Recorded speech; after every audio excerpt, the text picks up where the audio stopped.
Right, so for months the Labour Party has been dogged with examples of the hierarchy of racism that was exposed as pervading the party under Keir Starmer, as they prioritised fighting accusations of anti-Semitism over all other forms of racism. When, of course, in any sane world, such appalling conduct would be treated equally, whoever was the target. Anti-Jew racism has been a defining issue under Starmer for the Labour Party, the unequivocal Zionist dealing with that form of racism far and away above all other forms. You would imagine during a general election campaign, therefore, that he would be going above and beyond to try and placate voters who feel aggrieved by this, angered, annoyed, to try and appear more even-handed in his approach to dealing with racism.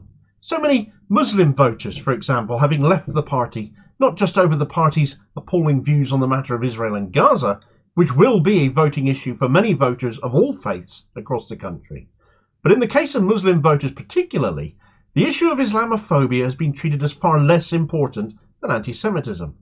But no, that doesn't appear to be Keir Starmer's intention, and an utterly shocking example of the hierarchy of racism in action, on camera, has literally come up within days of the general election campaign beginning. This is utterly appalling, and the media have completely ignored it. Yet it really does nail down how pervasive racism remains under Keir Starmer, in Labour, and who it is aimed at, and who by. Quite frankly. I mean, he has got a lot of people in his party who are keeping their heads down, but who want him gone because they want a much more radical agenda. And even if he does survive, he has got a problem in that he has to reconcile his desire for Labour to be a moral party, which means that it mustn't have any truck with anti-Jewish feeling of any kind.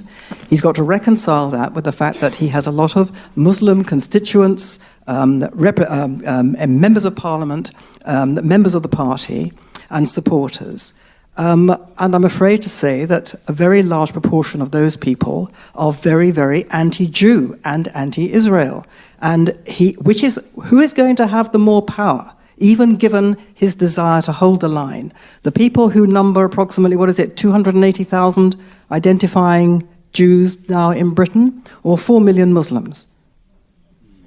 Mike, I can see that you're itching to come back. So very quickly, before we go to... We've got a very mic, so before we go to questions, would you want to make a quick response to Melanie? There's quite a lot I'd like to say in response to Melanie, but I'm just going to focus on one little bit. I think it is... I understand why you might deploy it to support your argument, Melanie, but it's utterly for the birds to try and construct a world in which 6 months into Keir Starmer's prime ministership, should that happen, he's somehow going to be deposed by a left cabal and that are going to come back and take over the Labour Party. If that is your observation of, as somebody who's been observing the political scene for a long time, if I may, if that is your observation of the way that British politics works, the way that political parties institution works, and indeed what has happened over the past 4 years of his leadership, I think that is a misrepresentation of... We have had quite a lot of deposed prime ministers recently.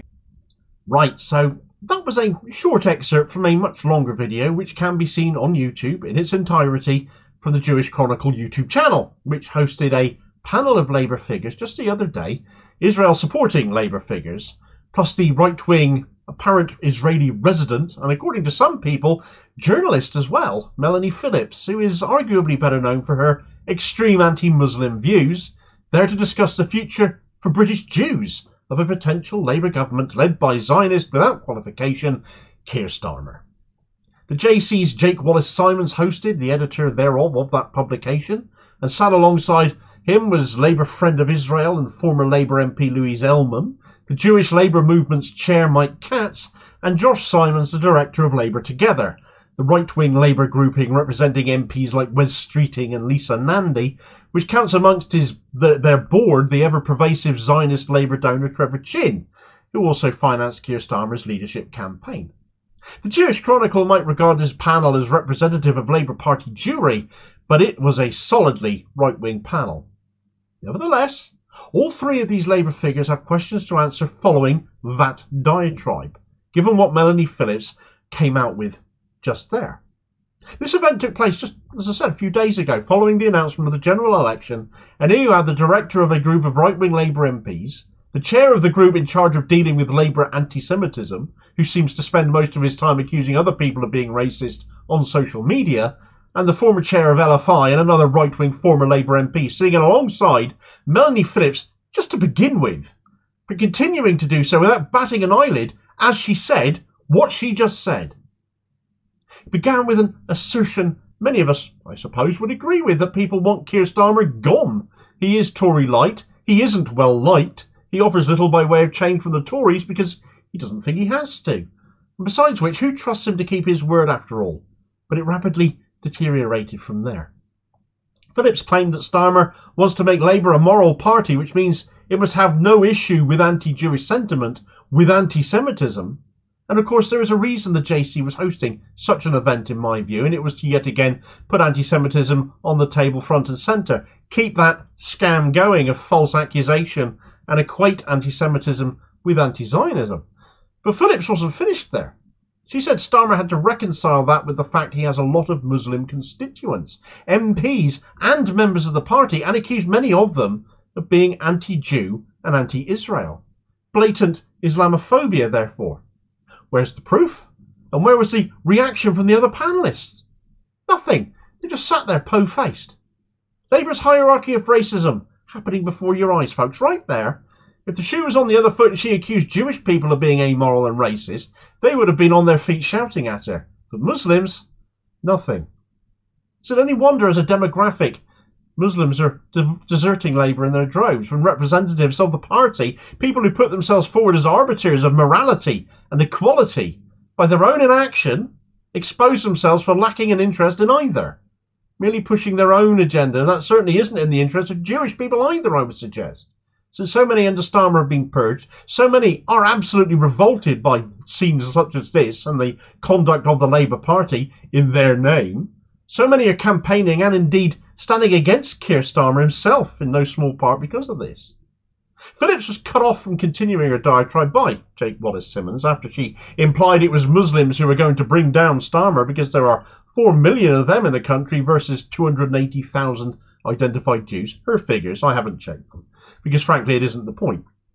It's a dog whistle, and it was a disgrace, and Phillips is a disgrace every time she gets platformed, largely by channels like the BBC, despite accusations, and not without merit in my opinion, as a conspiracy theorist and an Islamophobe, claiming in a Jewish Chronicle piece that she wrote that Islamophobia is a bogus term that provides cover for anti-Semites. She is so far right she was quoted multiple times by Norwegian mass murderer Anders Breivik in his insane manifesto. These Labour figures chose to appear alongside her, as they do on more mainstream shows, which legitimises her and her views. I would be damned if I would appear on a panel alongside her. Yet these leading right-wing Labour figures had no problems with that, nor it seems with the racism she just espoused as the video clip moved on to Jewish Labour Movement Chair Mike Katz next to respond to what she'd said. And although he claims to have multiple things he would have liked to have said to her, he chose one, and that was not to defend Muslim members at all, to assure them that Islamophobia is real and that the Labour Party does take it seriously.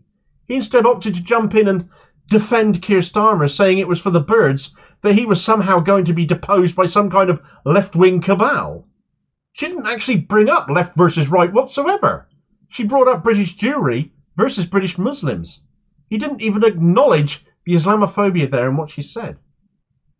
Phillips, in another part of the video, decided to also go through a number of Labour figures who had criticised Israel for what they are doing in Gaza and have been over the last 8 months, attacking people like Kate Ossamore, Richard Bergen, John McDonnell. The theme of attacking SCG group left-wing Labour MPs there, funnily enough.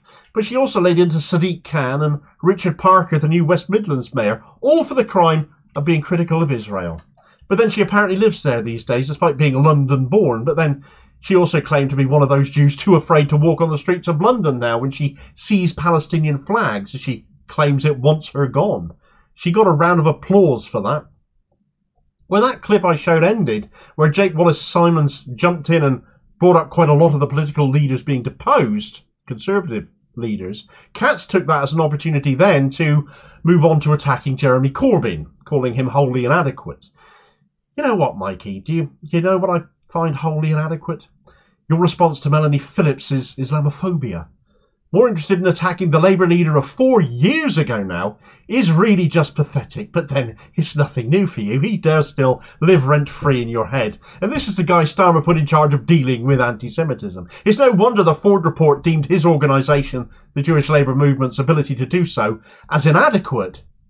All I can gather from this is that Labour, to this day, those in charge are more interested in remaining in charge than anything else, including dealing with societal issues like racism in all of its forms, in an even-handed manner. When they obsess over just one kind of it, prioritise that, have been criticised relentlessly to change their ways, to stop dismissing other forms of racism by putting anti-Semitism first, when it only became such a massive issue for Labour when right-wingers like them chose to use it as a blunt instrument to clobber a left-wing leader the establishment didn't like, didn't want, and rubber-stamp the, I would hope, becoming more obvious fact that Labour is an obstacle to change, not a representation of it.